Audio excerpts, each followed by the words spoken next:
Welcome, everyone, to Scheller Lunchtime Live, a live stream series hosted by the Georgia Tech Scheller College of Business. My name is Lindsay Kane, and I'm the Associate Director of Client Relationships for non-degree executive education programs.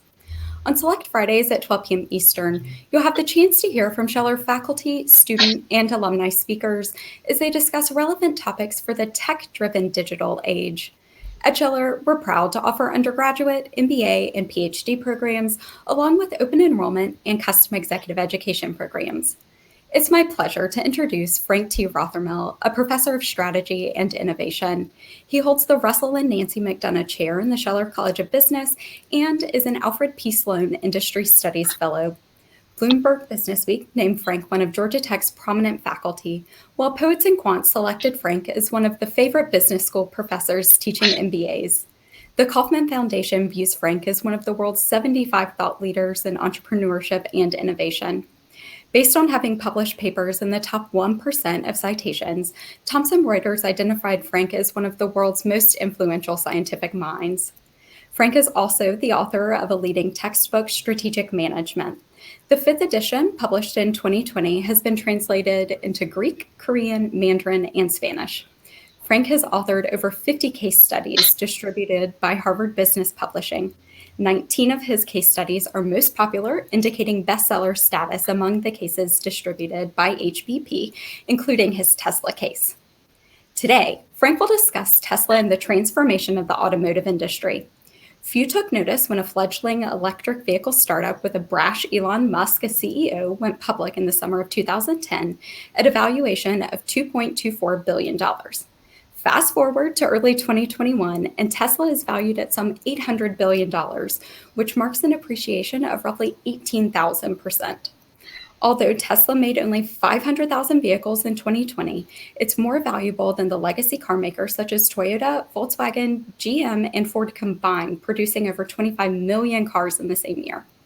What's more, most major car companies are now fully committed to an all-electric future. How did Tesla accomplish such a dramatic industry transformation?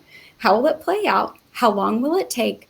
What sectors will be affected by the mobility transformation? Who are the winners and who are the losers? And perhaps most important, what does this mean for you personally and professionally? As always, feel free to ask questions in the comments section. Due to the size of the group today, Frank will address your questions after the session via LinkedIn instead of a rush Q&A. Over to you, Frank.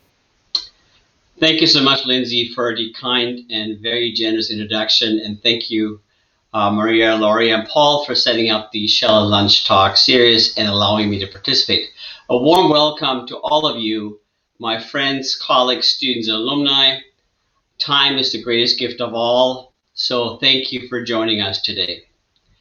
In the spring of 2008, one of my MBA students came to my office excitedly and said, "Professor Rothaermel, you got to check out this YouTube video of an electric sports car. It's called a Tesla Roadster." I couldn't believe my eyes what I saw. The Roadster outperformed the Porsche 911 GT in acceleration on a racetrack. And it broke my paradigm of what an electric vehicle could do. All I had known until then about electric vehicles was that these were golf carts that go 15 miles an hour with huge lead acid batteries and had to be charged all the time. And this is how my Tesla journey began, researching Tesla and writing case studies on this fascinating company. Another MBA student, Jane Doe, graduated in 2011. In the spring of 2010, she took the MBA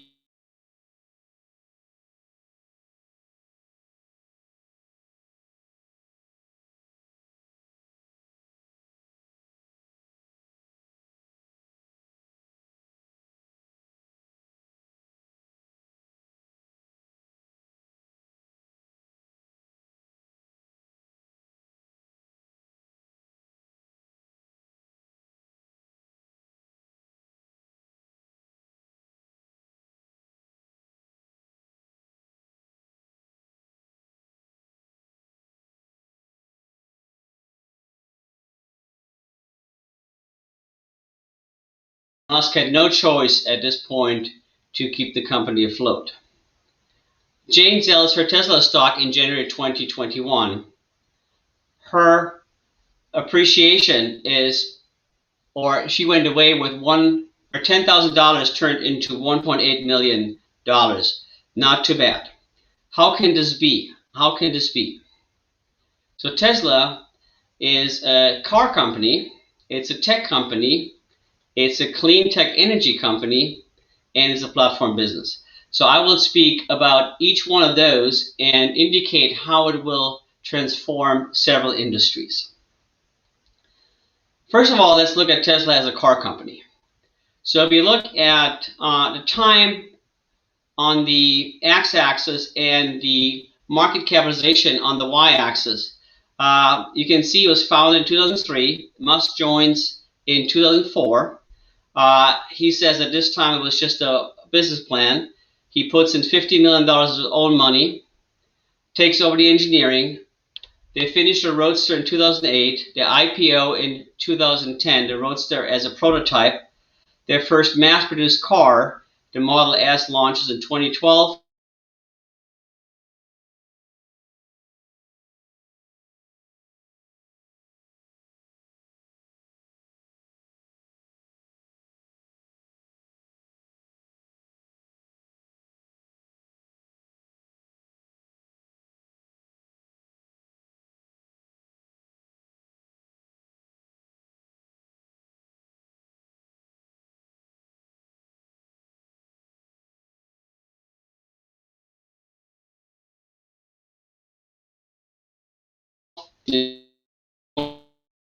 Y has been launched and the Cybertruck later this year. In February, the market valuation topped $850 billion. It just fell back to about $600 billion, but nonetheless, it's an astonishing acceleration in market value gain. Let's put it in perspective compared to the other car makers. So we have Ford, BMW, GM, and Mercedes-Benz, all less than $100 billion, legacy car makers. Volkswagen, one of the largest car manufacturers, making 10 million vehicles a year, a bit over 100 billion. Toyota, 150 billion, and Tesla, 750 billion as of February. A tech company. How long did it take these tech companies to trade from $100 billion to $800 billion? Microsoft took 5,400 days, which is basically 21 years. Alphabet took 12 years. Apple took 10 years. Facebook almost 7. Amazon 7 years. But Tesla less than 1 year. 244 days from $100 billion to $200 billion. I want to highlight 3 key success factors. Of course, Elon Musk, but also luck and timing, and last but not least, strategy. So Elon Musk is the real Tony Stark. Elon Musk is the real Iron Man, not Tony Stark. Musk describes himself as an engineer and entrepreneur who builds and operates companies to solve environmental, social, and economic challenges. Elon Musk is a serial entrepreneur, immigrant from South Africa to the United States via Canada, Queen's University, and then Penn Physics and Econ at Wharton, 2 days at Stanford in the PhD program, Material Sciences, where he wanted to conduct research on ultracapacitors for electric vehicles. He started SIP2, his first internet business, sold this, then started PayPal, later Tesla, SolarCity, SpaceX, Starlink, subsidiary of SpaceX, Boring Company, and Neuralink. Tesla was founded in 2003 with the vision to accelerate the world's transition to sustainable transport. When Henry Ford made cheap, reliable cars, people said, nah, what's wrong with the horse? That was a huge bet, and it worked. When autonomous vehicles first appeared, we called them driverless cars, just as we called the first cars horseless carriages. On the left, we see the Flocken electric wagon out of 1888. On the right, Tesla Roadster 2 from 2019. Interestingly, In 1900, in the US, 40% of automobiles were powered by steam, 38% by electricity, and 22% by gasoline only. There was a couple of coincidences and things like discovering crude oil in Texas and so forth that and shaping of the pestle environment that made the internal combustion engine dominant for the last 100 years. So now we're seeing a renaissance, a relaunch of the electric vehicle revolution. Some luck. Tesla clearly had major lucky breaks early on. That's the EV1. GM introduced the EV1 in 1996 and sold leased about 1,200 units. It was a fully electric vehicle, 60 miles per charge, lead-acid batteries, and people loved it. It was based on GM introduced the car in response to the zero emissions regulation by California, and customers loved the car. It's featured in the documentary by Sony, Who Killed the Electric Vehicle. Once the regulation was removed, GE decided to take the cars back, and actually destroy the cars and stop the electric vehicle program, which set them back decades. Must said if GM had been kept going, that would have been the market leader today. At the same time, Tesla started as response of this, and Musk ends up investing $50 million of his personal funds to commercialize the Roadster as a prototype. Second, lucky timing. Tesla was able to buy the Numni factory from Toyota for $42 million. Basically, Toyota gave the plant away. Toyota inherited its part from GM after GM went bankrupt, and Toyota faced PR problems in the United States at this point in 2009 with respect to the Prius and alleged unintended acceleration. The Numni factory is interesting because it was the place of learning races between GM and Toyota. GM trying to learn lean manufacturing and Toyota learning how to work with US labor. And so these learning races are important because Toyota, Mercedes-Benz, and Panasonic were early investors for Tesla, where Tesla learned car engineering, lean manufacturing, and access to battery technology. With this, they had a factory close to their headquarters within 20 miles. They also obtained a loan of $465 million from the Department of Energy to accelerate the production of affordable fuel-efficient electric vehicles. This loan was not a bailout. It was paid back in full and with interest years early. So these lucky breaks helped the company to stay afloat, and now they had even a production facility. In addition, Volkswagen, with their clean diesel, turned out that diesels were not so clean. The Dieselgate broke in 2015, Volkswagen emissions scandal, cheating, 11 million vehicles retrofitted. Volkswagen had to do a huge pivot.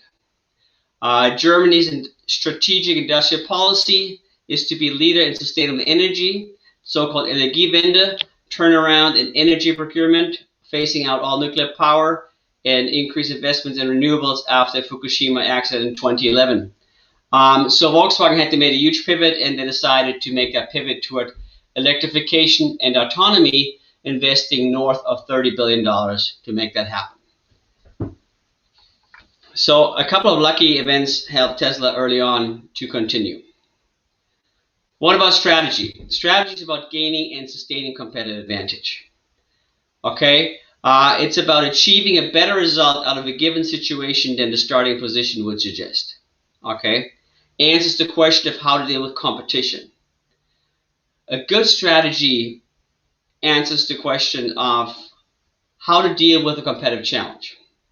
In this treatise by Friedman, it's an 800-page book where he looks at strategies employed all the way back from Achilles and Odysseus in the Iliad to strategies found in the Torah, the Bible, military strategy by Sun Tzu, von Clausewitz, Machiavelli, Marx, Lenin, all the way down to John von Neumann, Alfred Sloan, and Peter Drucker.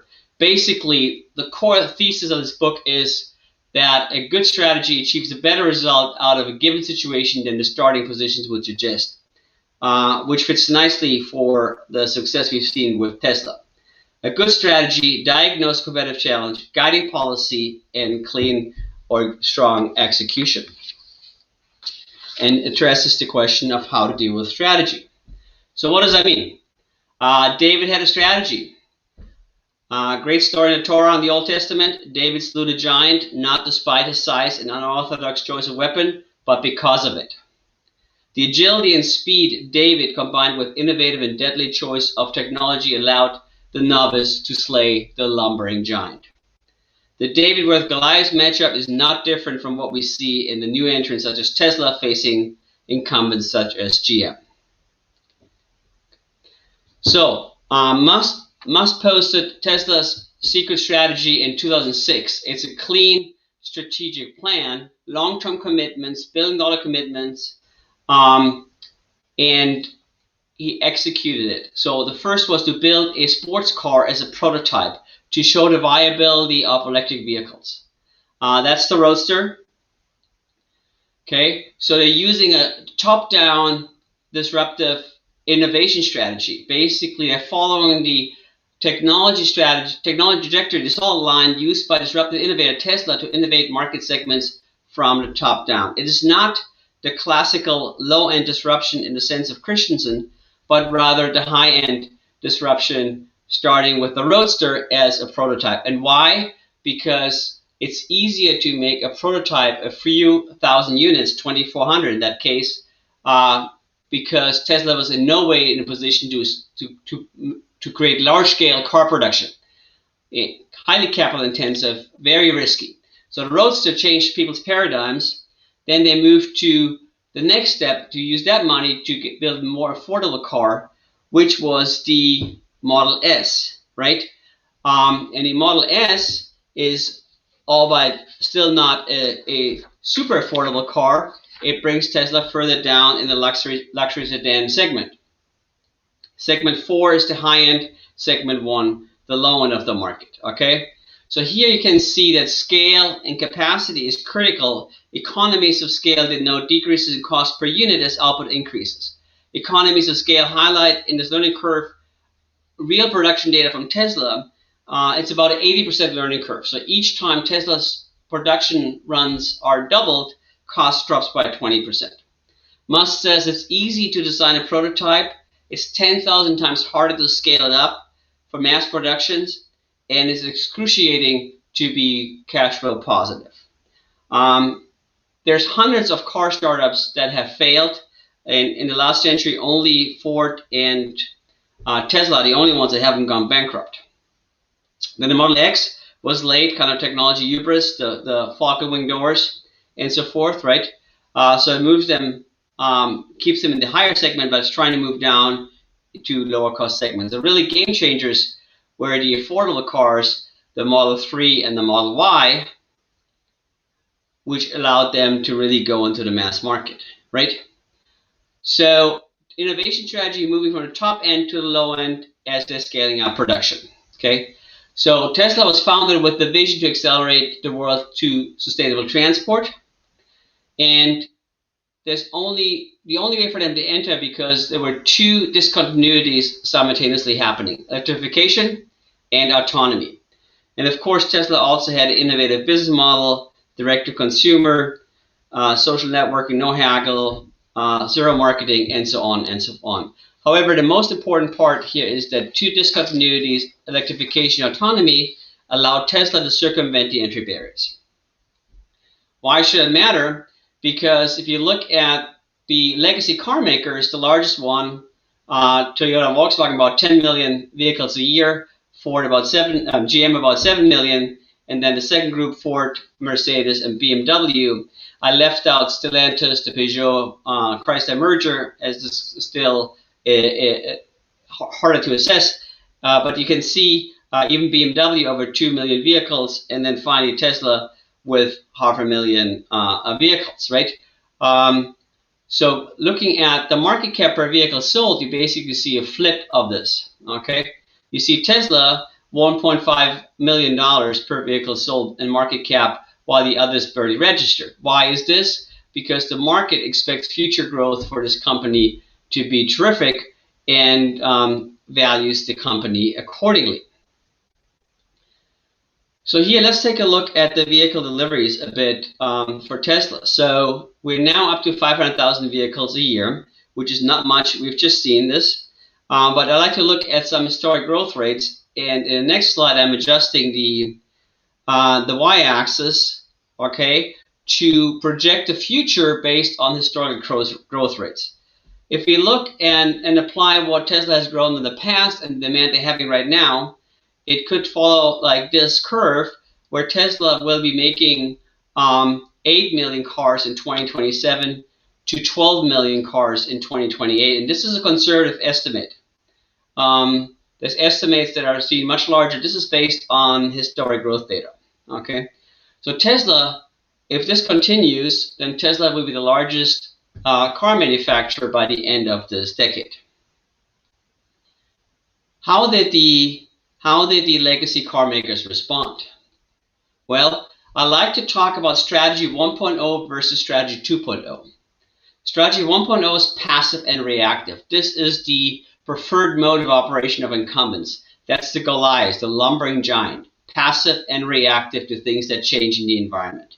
Whereas new entrants often are proactive and introduce changes for others to respond to electrification and autonomy, as an example. Okay?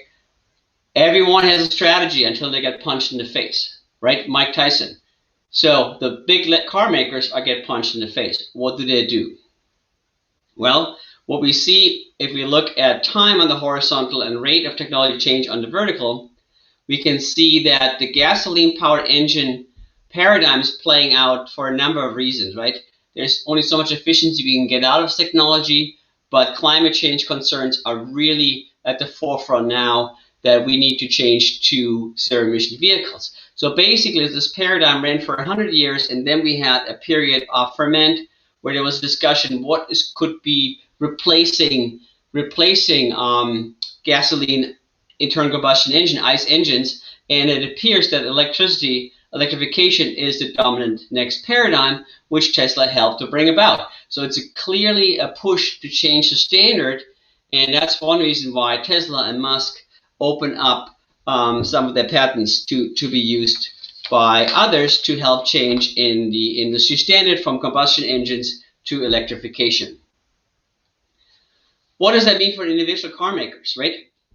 They now get punched in the face. So the state of the organization, they reach this point and they experience cognitive dissonance. They experience stakeholders like governments and customers asking for electric vehicles. They see new entrants, not just in the US, but in China and other places, right? And they reach a strategic inflection point. Made famous by Andy Grove, basically the reality does not square with the data that's coming in. They can continue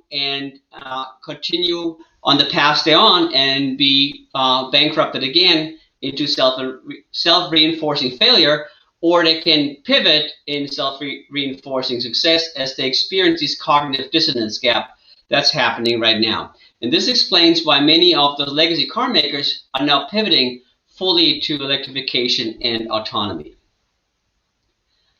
Volkswagen has announced it by 2026, and even faster for Porsche, which is debated to be spun out. And the smaller car makers, Jaguar, Volvo, Ford between 2025 and 2035, GM by 2035. I highlighted GM and Volkswagen because those two companies each made commitments of about $30 billion to make this happen. Who is the new big three car companies, right? These could be American car companies that have a convergence of AI and computer science, hardware and software, right? Tesla, Rivian, another startup just valued at $30 billion, still private, but a great business model where they have a chassis, a platform that is then licensed to car makers to build a car on top of it. And Lucid, that's more on the high end to compete against Mercedes S-Class on the higher segment than what Tesla competes. Okay, what about China, right? We have NIO, we have XPeng, and we have Li Cars, right? Right now in China, we have 600 new EV companies This will whittle down to a handful, but the important part is that Chinese car makers will eventually develop into worldwide brands, and their EVs will be good enough to invade Western markets from the bottom up in the classic Christensen disruptive innovation, akin to what the Japanese car makers accomplished in the US in the 80s and 90s. And China is in strong support of sustainable zero-emission transportation, and Musk has commented very favorably on the regulation and support they have been receiving in China, as air pollution is a huge problem. Climate change on a more macro, but on a more micro level, significant air pollution, particularly in the large cities. So huge entry in the market, and a classic shakeout will happen. We'll see a few companies that will succeed. The big takeaway here is 10 years from now, these could be like the Japanese entries in the 90s coming to Western markets. Given the macro position, we'll see how this will shake out. So what was the strategy? To build a sports car, to use that money to use the more affordable car, the S and the X, and so on, and then the next generation, the Model 3 and the Model Y. Important part, they also, in the initial plan in 2006, they moved to zero emissions power generations, right? And they didn't want to tell anyone, even though it was public on the blog, right? On their blog, they acquired Solar City for $2.6 billion. And why is this important? Because vertical backward integration into renewable solar power generation. Solar City is the Walmart of solar panel installation. Tesla will be the first vertically integrated distributed clean tech energy company, right? Why should that matter, right? Why should that matter? So this is also the checks showing these is all steps they have completed. And why should that matter? Because the mission was changed from accelerating the world's transition to sustainable transport to transition to sustainable energy, right? So 10 years later, they updated their strategy to push the energy angle, creating stunning solar roofs with seamlessly integrated battery storage, right? Texas or California, anyone, right? Tesla, why should that matter? So energy industry is trillions of dollars, and you would want to have a power pack in your house so you don't have to deal with these power shutdowns, power outages in California in the summer or the winter we just seen 2 weeks ago in California. So the idea is to have a decentralized, fully sustainable power grid where you have a solar roof and the power wall, which can keep power for 1 week to power your house, to ride out a storm, so to speak, and it's currently available for $7,500. So it's a nice upgrade for many builders.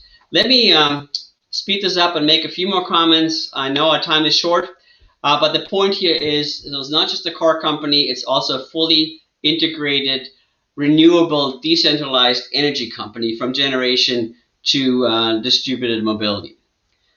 How will this play out? The next step was to go to more segments of the car industry. This year the Cybertruck will come out. Many people quibble about this design. I'm pretty bullish on it. I think it will be huge successful. It's the most profitable segment, and it will really hurt the legacy car makers, right? Why should that matter? Because we have the Roadster and the S and X for early adopters or technology enthusiasts, right? But then the Model 3 and Y allowed to cross the chasm over into the early majority, and now there is discussion even of a Model 2, a $25,000 smaller sedan or a hatchback that may be even lower with an additional tax incentive of $7,000 that's currently debated. So basically Tesla diffused into the mainstream of the car industry, which then could lead to these 10 million cars a year they have demand for at this point. It also moving aggressively into the truck business, the semi, right? They're already available as a fully autonomous convoy with 1 human drivers and 2 trucks following the driver. And that's a huge issue in the US, as a lot of our goods are on the road rather than rail, unlike in Europe. Okay, so battery, integrated storage, electric vehicles, and then now the platform business, right? Self-driving capability is 10 times faster, 10 times safer than manual via massive fleet learning, right? and then you can use your car to make money for you. How is that going to work, right? You have the installed base of cars, which leads to more autopilot learning. As a side point, Tesla has already 30 billion miles accumulated, while Waymo has about 30 million miles, so Tesla has about 1,000 miles more. They use deep neural networks to program their autopilot, right? Which leads to better autonomous driving vehicles, which leads to more demand, more value of the vehicle, and higher installed base. So one way to look at the future is this Tesla closed system, autonomous vehicle system based on radar and sensors, akin to an Apple iOS versus, let's say, Waymo, which would be an open system that all the other OEMs can license.